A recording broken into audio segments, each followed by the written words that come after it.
Match শেষের আগে মন খারাপ করে চলে যাচ্ছেন শ্রীলঙ্কান সাপোর্টাররা।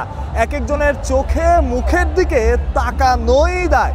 বাংলাদেশের জয়টা এখন শুধুই সময়ের ব্যাপার। যখন আমি দাঁড়িয়ে কথা বলছি আর কি, দারুণ এক জয়, পুরোপুরি টিম এফোর্ট। যে জয়টা বাংলাদেশ দলের প্রয়োজন ছিল, যে জয়টার সন্ধানে বাংলাদেশ দল অপেক্ষায় ছিল।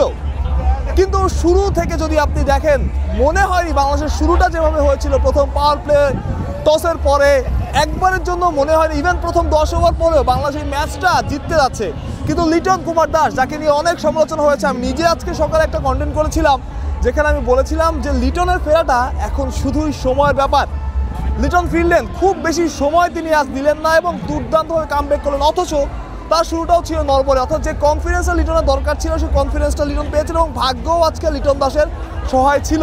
এবং একজনের কথা বলতেই হবে, তিনি শামীম হোসেন পাটোয়ারি। যেভাবে তিনি খেলেছেন, বলা হয় যে শামীম পাটোয়ারিকে কেন আগে নামানো হয় না, ইভেন আজকে কেন আগে নামানো হয়নি। মেহেদী মিরাজ যদি ওই সময় আউট না হতেন তাহলে হয়তো শামীম পাটোয়ারি এতগুলো বল খেলার সুযোগ পেতেন না। শামীম সেখানে সুযোগ পেলেন এবং দেখালেন তাকে কেন প্রয়োজন, তাকে ওই সময়ে কিংবা একটু আগে কেন নামানো উচিত, সেটা শামীম পাটোয়ারি খুব ভালোভাবেই বোঝালেন। এবং তার থেকে যে ইনিংসটা দরকার ছিল, আমার কাছে মনে হয় যে আজকের ম্যাচের সবচাইতে ইম্প্যাক্টফুল ইনিংসটা খেলেছেন শামীম পাটোয়ারি। তিনি সেট হওয়ার টাইম পাননি, তিনি কোনো লাইফ পাননি, তিনি কোনো জীবন পাননি, কিন্তু তার যেটা করা দরকার তিনি সেটা খুব ভালোভাবেই করেছেন। তার যেটা করা দরকার তিনি সেটা করেছেন। এবং Shamim Hossain Patwari, hats off to Shamim Hossain Patwari.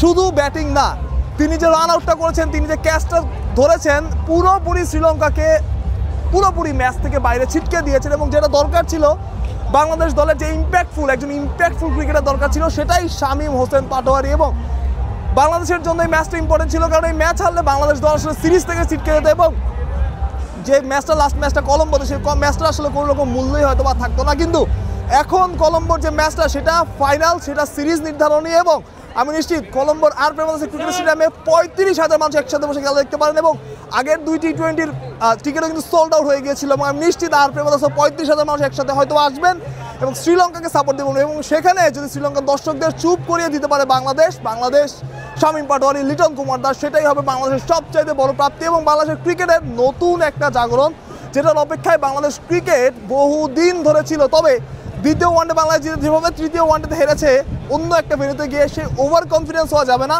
Bangladesh দলের যেটা কাজ, মাঠের ক্রিকেটে থাকা, দল হয়ে থাকা, একসাথে থাকা, যেরকম টিম এফোর্ট বাংলাদেশ আজকে দেখিয়েছে, সেই টিম এফোর্টটাই বাংলাদেশের আর প্রেমাদাসা ক্রিকেট স্টেডিয়ামে বাংলাদেশের ভক্তরা দেখতে চাইবে। এবং পুরো দলের জন্য শুভকামনা। আসলে এমন একটা জয়, এভাবে ফেরা চারটিখানি কথা কিন্তু নয়। এবং লিটন কুমার দাসকে অবশ্যই কৃতিত্ব দিতে হয়। এখানে শামীমের প্রশংসা তো আমরা করলাম, লিটনকে অবশ্যই কৃতিত্ব দিতে হয় আজকের জয়ের জন্যে। ডাম্বুলা থেকে মানুষ প্রত্যয়, বিডি ক্রিক টাইম।